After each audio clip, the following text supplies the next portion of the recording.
Most people never noticed the community center on Maple Street, not because it was hidden, but because it didn't ask to be seen.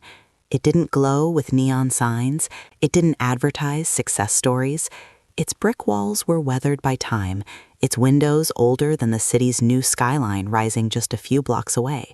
If you drove past too fast, you might mistake it for an abandoned building, another forgotten structure in a neighborhood that the world had already decided was disposable. But every weekday afternoon, just after the final school bell rang, something quiet and extraordinary happened. At exactly 3:17 p.m., the side door opened. The timing was never planned. It simply became tradition. Children entered one by one. Some were loud, laughing, relieved to escape crowded classrooms. Others walked slowly, backpacks dragging behind them like invisible weights. Some came because they loved being there. Others came because they had nowhere else to go. Inside, the air smelled faintly of old books, instant coffee, and floor cleaner. The hallway lights flickered. Always had, but no one complained.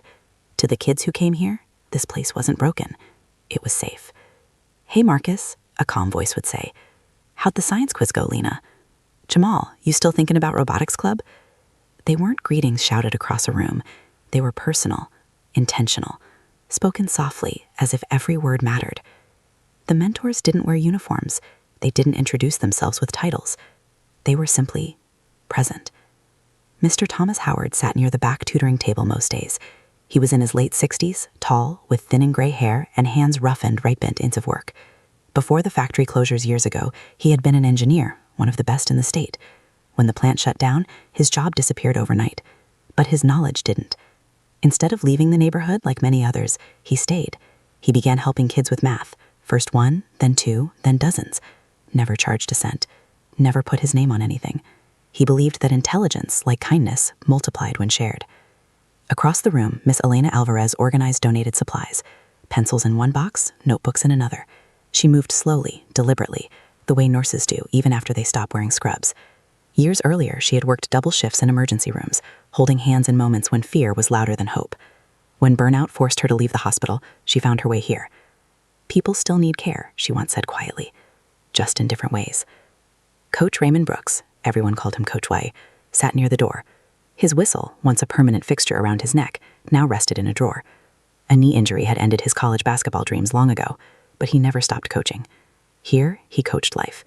He taught discipline without shouting, confidence without arrogance, strength without cruelty. The center didn't offer miracles. It offered consistency. And for kids whose lives were full of unpredictability, parents working 2 jobs, eviction notices taped to doors, empty refrigerators, that consistency meant everything. No cameras ever recorded what happened in those rooms. No social media posts celebrated late-night tutoring sessions or quiet conversations about fear, failure, and dreams that felt too big to admit out loud. The mentors believed something rare in a world obsessed with attention. Real change doesn't need applause. For nearly 3 decades, the Maple Street Community Center survived the way it always had, quietly. It survived on small grants that barely covered utilities, on anonymous donations slipped through the mail slot, on volunteers who showed up even when life made it inconvenient. It survived because people believed it mattered. Until one ordinary Tuesday morning changed everything. The letter arrived without warning. Plain white envelope, no logo, no warmth, no explanation on the outside. Miss Elena noticed it first while unlocking the front door. She bent down, picked it up, and frowned. "Strange," she murmured. "No return address." She didn't open it immediately. She brewed coffee first, straightened the front desk, waited for the building to wake up. When she finally tore the envelope open, her breath caught. She read the letter once, then again. Her fingers tightened around the paper as if holding on might change the words. By noon, the mentors were gathered around the old wooden table in the meeting room, the same table where hundreds of students had once filled out college applications, practiced speeches, and whispered dreams they were afraid to say at home. Mr. Howard adjusted his glasses. "They're offering to purchase the property." Coach Ray leaned back in his chair. "Purchase?" Miss Elena swallowed. "Redevelop. Luxury housing. Retail space." Silence filled the room. They had known the neighborhood was changing, New coffee shops replaced old corner stores, property values climbed, longtime residents slowly disappeared, replaced by people who saw opportunity instead of history. But the center had always felt untouchable. It wasn't profitable, but it was essential. Wasn't that enough? The letter gave them 90 days. 90 days to vacate, 90 days to dismantle decades of trust, mentorship, and quiet transformation. That evening, long after the kids had gone home, Mr. Howard stayed behind. He walked through the empty hall slowly. He stopped in front of the tutoring room where a young girl named Alicia once cried, convinced she was too stupid to ever succeed. He remembered sitting with her for hours, breaking down math problems into pieces small enough to manage. Alicia now worked at a hospital across town. She never knew his name. He walked past the bulletin board filled with faded photos, graduations, science fairs, first jobs. None of the mentors appeared in the pictures. They had always stood behind the camera. He stood alone in the gym where Coach Ray once helped a teenager channel anger into discipline instead of destruction. That boy now coached a high school team. The building held stories the city never recorded. And now those stories were at risk of being erased. For the first time in 27 years, the mentors faced a truth they had avoided. Staying silent might mean losing everything. Outside, the city buzzed with progress. Inside, a question hung heavy in the air. Would they finally step into the light or quietly disappear? The news didn't spread all at once. At first, only the mentors knew. They didn't announce it to the kids. They didn't call an emergency meeting. They didn't even tell most volunteers. Silence had been their shield for decades, and instinctively, they reached for it again. But silence feels different when fear lives inside it. Ms. Elena found herself distracted during tutoring sessions. She smiled when the kids talked, nodded when they shared stories, but her mind kept drifting back to the letter folded carefully inside her bag. 90 days. She started counting time in weeks instead of years. Coach Ray noticed it too. "Something's off," he muttered one evening as he locked the gym. "This place feels tense." Mr. Howard didn't respond right away. He was staring at the chalkboard, at an unfinished equation left behind by a student who had rushed out to catch the bus. "Ray," he finally said, "what happens to a kid when the one safe place they trust disappears?" Coach Ray exhaled slowly. They stopped trusting. That was the fear none of them said out loud. For many of the kids, this center wasn't an after-school activity. It was an anchor. 16-year-old Marcus came every day, not because he loved math, but because his apartment was loud, arguments echoing through thin walls, tension thick enough to choke on. Here, someone listened.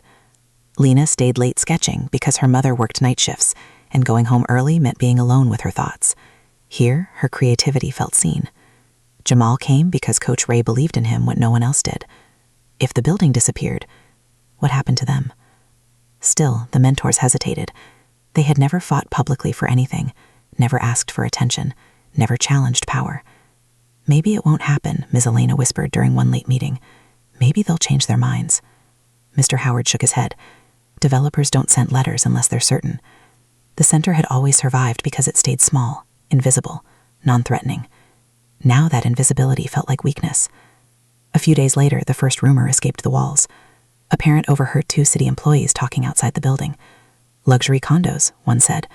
"About time they clean this block up," the other replied. The words traveled faster than the truth. By the next afternoon, kids were asking questions. "Are we moving? Is this place closing? My mom said they're tearing it down." Ms. Elena crouched to meet Marcus's eyes. "Nothing's decided yet," she said gently. "But children can hear uncertainty even when adults try to hide it."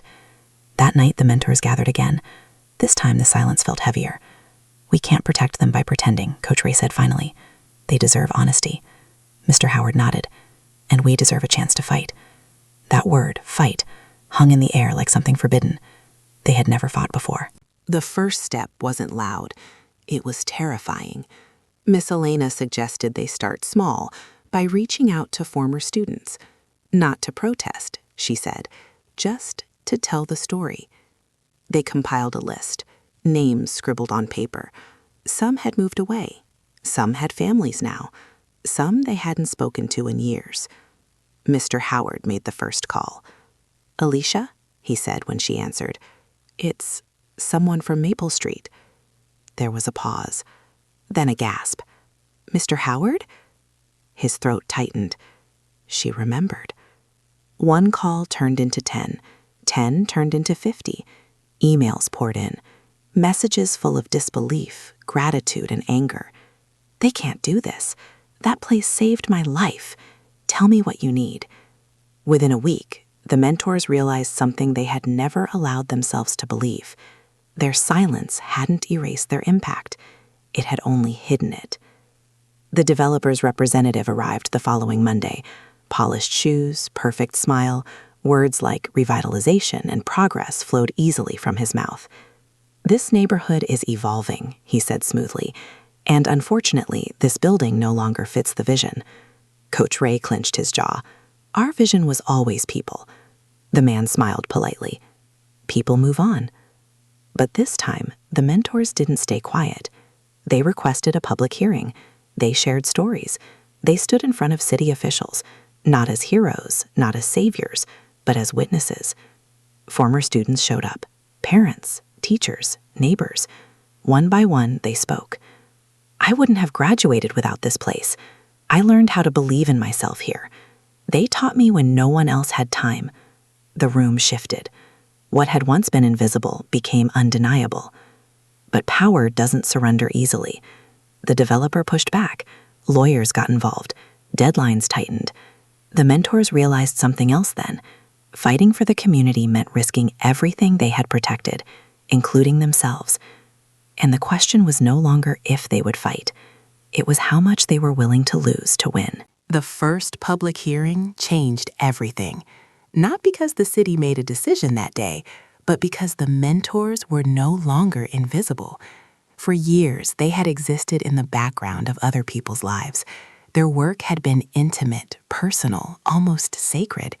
Now, suddenly, strangers were shaking their hands, thanking them, calling them heroes. The word felt uncomfortable. Miss Elena noticed it immediately. After the hearing, as people crowded the hallway offering hugs and gratitude, she slipped outside for air. Her chest felt tight, not from fear, but from something heavier. Exposure. Mr. Howard joined her, leaning against the brick wall that had heard more secrets than any confessional. You okay? He asked. She nodded slowly. I don't know how to be visible. Neither did he. For decades, anonymity had been their armor. No expectations, no pressure, no judgment. Now the community was watching, and with attention came memories, some they weren't prepared to face. The next morning, Coach Ray arrived early and found a man standing by the gym door. Mid-30s, well-dressed, nervous energy. You Coach Brooks? The man asked. Coach Ray nodded. The man swallowed. You probably don't remember me. Name's Darnell. Coach Ray studied his face. Then it hit him. You were 16, Coach Ray said quietly. Angry kid. Talented shooter.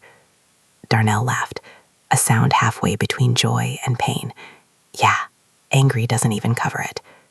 They sat in the empty gym. Darnell spoke about prison, about bad choices, about how one conversation in this very room had stopped him from making a worse one. I didn't listen right away, he admitted, but your voice stayed in my head. Coach Ray felt something crack inside his chest. That afternoon, more people came. Former students, parents, even city workers who quietly admitted the center had helped their own kids years ago. The mentors began to understand a difficult truth. Their legacy was no longer just theirs, and that meant they could no longer control how the story unfolded. That evening, the developer escalated. A legal notice arrived, formal, cold, unforgiving. It challenged the center's zoning status, questioned its permits, hinted at violations buried deep in decades of paperwork. They're digging for weaknesses, Mr. Howard said, reading the document carefully. Miss Elena's hands trembled. What if they find something? There were no guarantees. They had never operated for profit, but they had operated on trust, on goodwill, on doing what felt right rather than what was perfectly documented. For the first time, doing good wasn't enough. They needed proof. And proof meant paperwork or people. The turning point came from the least expected place. Lena, the quiet girl with the sketchbook, stayed behind one evening. She waited until the room was nearly empty. Miss Elena? She asked softly. Yes, sweetheart? My mom says you might close. Miss Elena knelt beside her. We're trying not to. Lena hesitated, then opened her backpack. She pulled out a folded newspaper article, yellowed, worn. I found this in my grandma's stuff, she said. She said this place saved my uncle. The article was old, decades old. A headline jumped out. Community Center prevents youth violence through mentorship program. Below it, photos and names. Mr. Howard's breath caught. Coach Ray sat down heavily. This wasn't just a story. It was evidence. They dug deeper. Archives, old city records, testimonials, grants that had been quietly renewed for years because of impact metrics no one had ever publicly discussed. They weren't just a building. They were a documented success. But the biggest revelation came days later. A former city planner, now retired, requested a meeting. You don't know me, she said, but I approved this center's protections years ago. She slid a document across the table. Historic community designation. Hidden, forgotten, never revoked. The developer had overlooked it. For the first time since the letter arrived, hope felt real. But victory came with a cost. The developer responded aggressively. Media pressure, legal threats, attempts to paint the center as outdated, inefficient, replaceable. The mentors were exhausted. Miss Elena began questioning everything. Did we do enough? She whispered one night. Should we have asked for help sooner? Mr. Howard looked at the walls. We did what we believed in. Coach Ray clenched his fists. Now we protected. The kids sensed the tension. Marcus asked, Are we winning? Coach Ray knelt beside him. We're standing. That night, the mentors understood something fundamental. This fight wasn't about bricks or permits. It was about whether quiet goodness still mattered in a loud world, and whether a community could prove that value wasn't measured in profit. The next hearing would decide everything. And for the first time, the mentors weren't just defending a building. They were defending the idea that people who serve quietly still deserve a place to stand. The closer they came to the final decision, the heavier the days felt. The Maple Street Community Center was still open. Kids still came. Tutors still taught. Coach Ray still unlocked the gym every afternoon. On the surface, nothing had changed. But underneath, everything had. Miss Elena noticed it first in the smallest moments. Marcus, who usually rushed in with stories, now lingered near the door, listening carefully before speaking. Lena sketched less and stared more. Jamal asked fewer questions during tutoring sessions, his mind clearly somewhere else. Children always knew when something important was happening, even when adults tried to protect them from it. The mentors tried to keep things normal. They joked, they encouraged, they smiled, but the uncertainty seeped into every corner of the building. City officials requested more documentation. Lawyers asked questions the mentors struggled to answer. Deadlines stacked on top of deadlines. Each email felt like a test they hadn't studied for. Mr. Howard spent long nights at the center, surrounded by old filing cabinets and boxes filled with memories disguised as paperwork. He found things he had forgotten. Handwritten attendance logs from the early years, letters from parents thanking the center for keeping my son alive, photos from programs that never made the news. He realized something painful then. They had built something powerful, but they had never protected it properly. I should have done more, he whispered to the empty room. Coach Ray heard him. You did plenty, Ray said quietly, but this system doesn't reward plenty. It rewards paperwork. The stress began to take its toll. Miss Elena missed a day for the first time in years, her blood pressure spiking from exhaustion. Coach Ray's knee flared up again, a reminder of an injury he never truly healed. Mr. Howard's hand shook as he reviewed documents late into the night. Still, none of them talked about quitting. What they did talk about, carefully, reluctantly, was sacrifice. If we lose this, Miss Elena said during a late meeting, what happens to the kids? No one answered, because the answer was too frightening. The developer's media campaign intensified. Articles appeared describing the center as underutilized and outdated. Comment sections filled with strangers arguing over whether the neighborhood deserved progress. Progress. The word felt sharp. One afternoon, a parent confronted Coach Ray outside the gym. My daughter needs this place, she said, tears in her eyes. You can't let them take it. Coach Ray nodded, swallowing hard. We're trying. Trying suddenly didn't feel like enough. The day everything nearly fell apart came without warning. It started with an inspection. City officials arrived unannounced, clipboards in hand, expressions neutral, but eyes searching. They measured rooms, checked exits, reviewed storage areas. Technically, it was routine. Emotionally, it was devastating. Miss Elena followed them quietly, answering questions, explaining why some rooms didn't meet modern standards. "We've been applying for upgrades for years," she said gently. One inspector paused. Intent doesn't change code. By the end of the day, a list of violations sat on the desk. None were dangerous, but together they painted a picture the developer could use. That night, the mentors gathered again. For the first time, voices rose. "This is impossible," Miss Elena said, rubbing her temples. "We can't fix all of this in time." Coach Ray slammed his hand on the table. "They're setting us up to fail." Mr. Howard stared at the list. "What if—" He hesitated. "What if we walk away?" The words hung in the air like betrayal. Coach Ray's head snapped up. "What?" "I'm asking," Mr. Howard continued slowly, "if saving ourselves costs less than saving the building." Miss Elena's eyes filled with tears. "This building is the kids." Silence. That was the breaking point. Later that night, Marcus overheard more than he should have. He stood outside the office, listening. "They might close," he whispered to Lena. Lena didn't say anything. She just pressed her sketchbook to her chest. The next day, something unexpected happened. The kids organized themselves. No one told them to. No adult planned it. They wrote letters. They drew pictures. They recorded videos. Raw, unpolished, honest. This place taught me I mattered. They believed in me when I didn't. I wouldn't be here without them. The mentors watched in stunned silence. They had spent decades protecting these kids. Now the kids were protecting them. The video spread.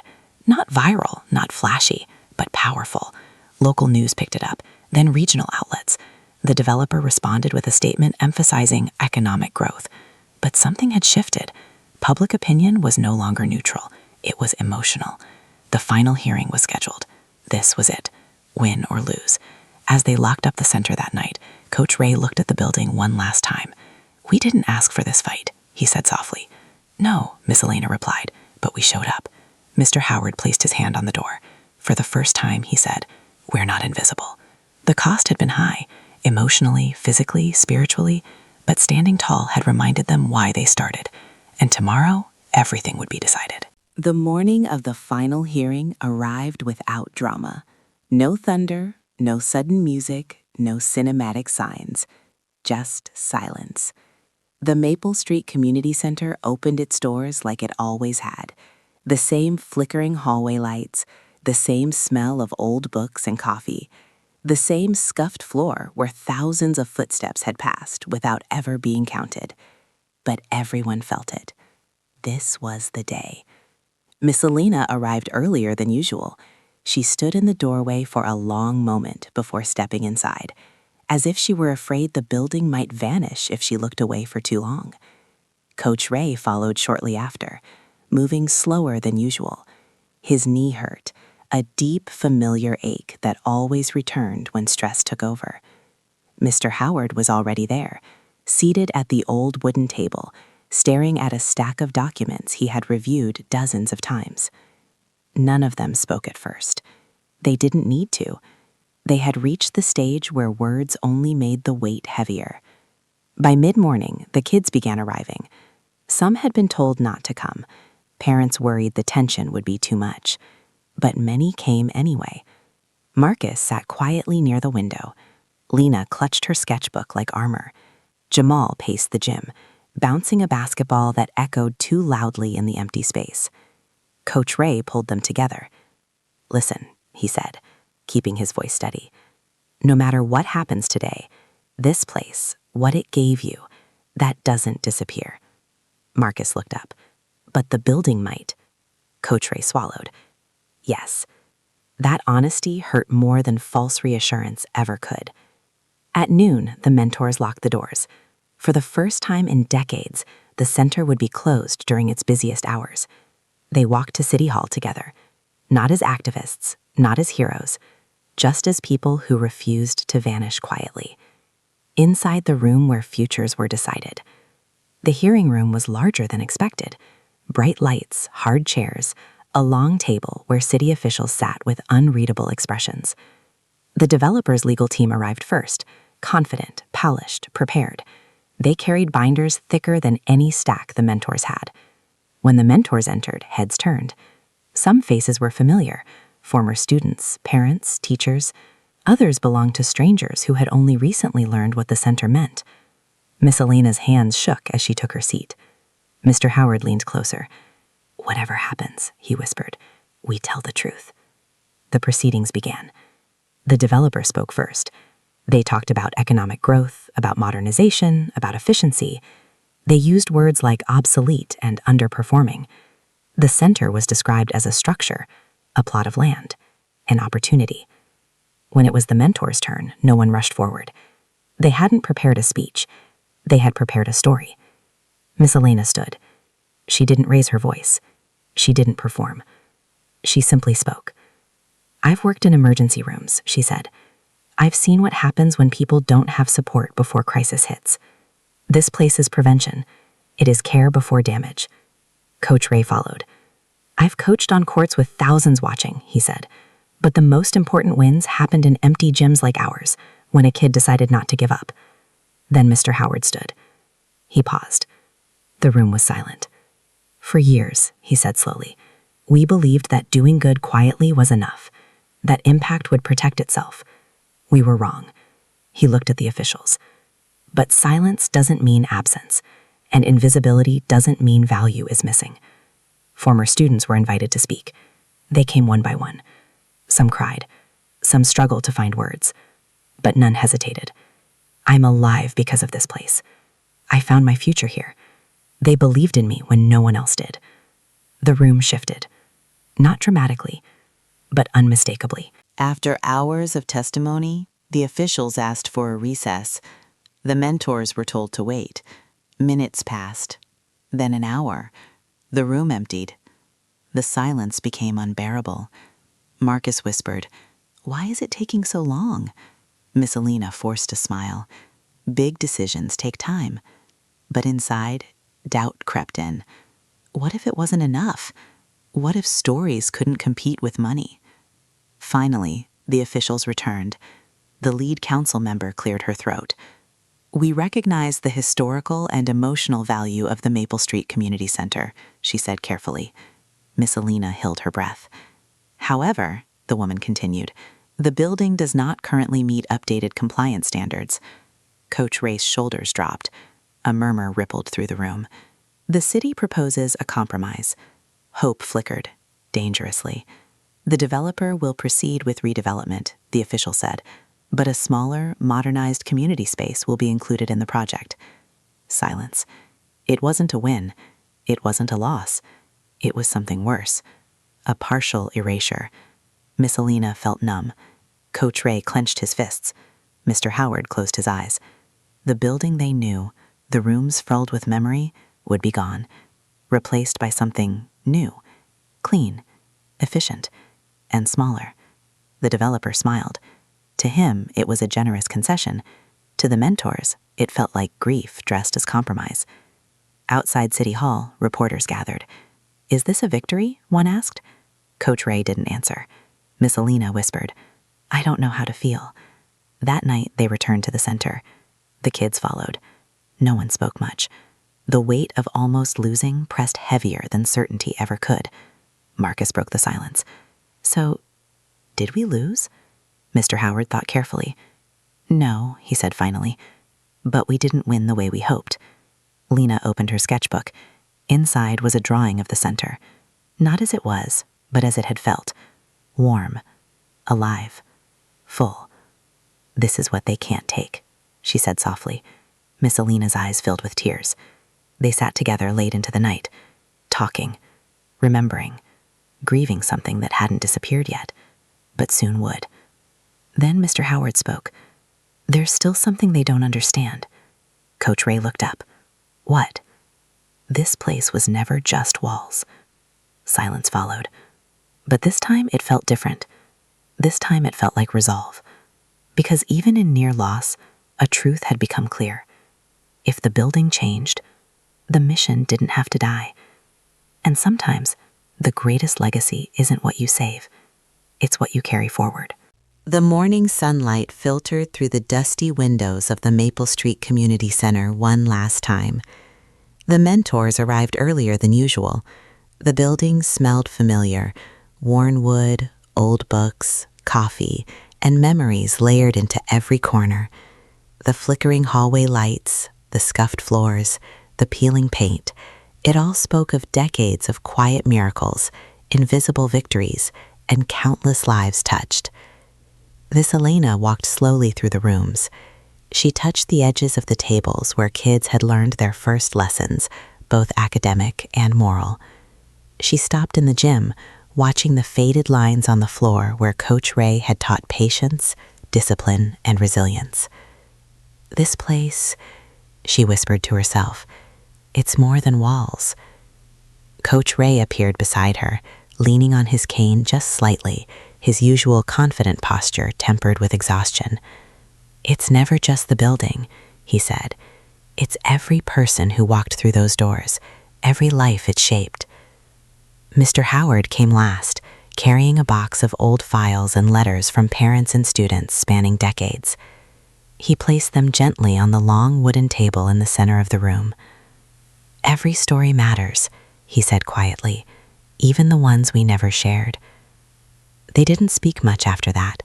Words felt heavy, inadequate. Instead, they prepared the center for its final day in its current form. They cleaned, organized, and touched up every corner, small acts of care to honor years of service. By late morning, former students began arriving. Some had flown in from distant states. Others were local, bringing their children. Many carried mementos, old sketches, notebooks, certificates, photographs. Marcus and Lena were there too, quiet but resolute. Jamal carried his engineering model project, a reminder of the dreams the center had nurtured. Miss Elena felt a lump in her throat as she saw the room fill. It wasn't just a farewell. It was a reunion, a testament. One former student, now a young doctor, approached Mr. Howard. "You taught me to see possibilities when everything felt closed off," she said. Tears glimmered in her eyes. "This place saved me." Coach Ray hugged Darnell, the teenager he had once coached away from prison. Darnell whispered, "You believed in me when I couldn't even believe in myself. I won't forget." The energy in the room was surreal. The quiet sanctuary of the past had transformed into a living testament of impact. But outside, the city continued moving. The developers' bulldozers were ready. Legal documents had already been signed for redevelopment. This day was symbolic. It didn't stop the changes coming. It was only the final opportunity for closure. The mentors knew this. They also knew something else. The true legacy wasn't in stopping progress. It was in preserving purpose.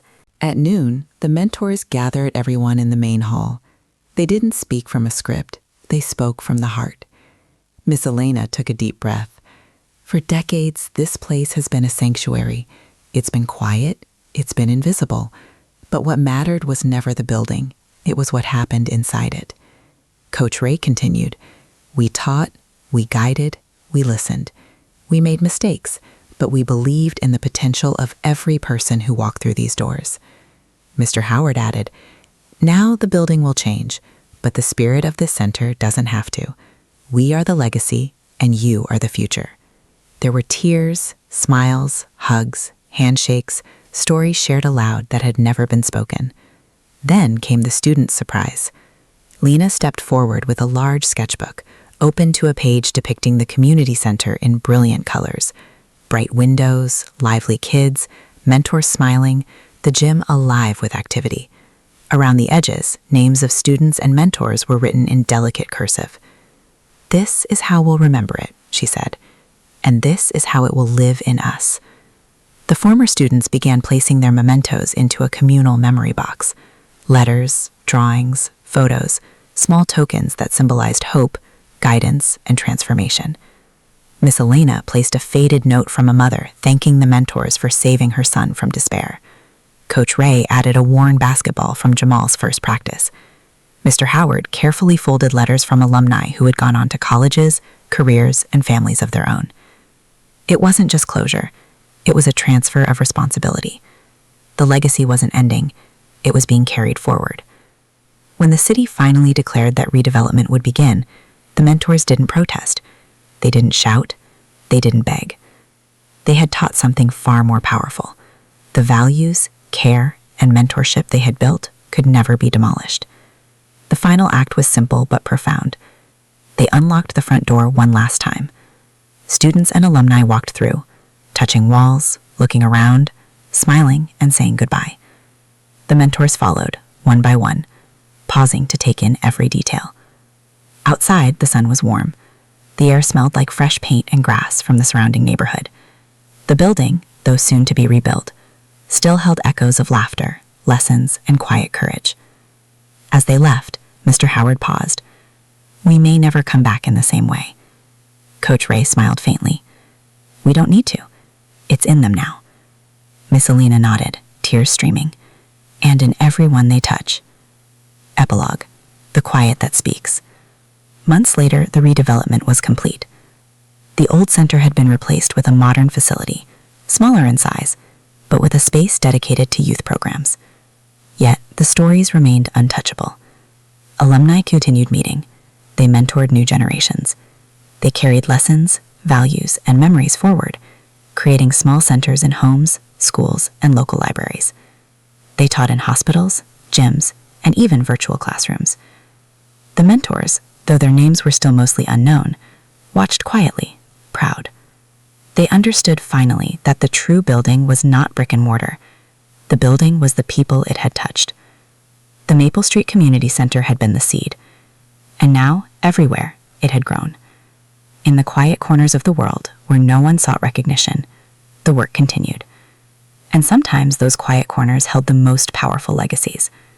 For the mentors, that was enough. Because their greatest triumph had never been saving a building. It had been saving hope, dreams, and human potential. And that, Afzalbai, is a legacy that can never be erased.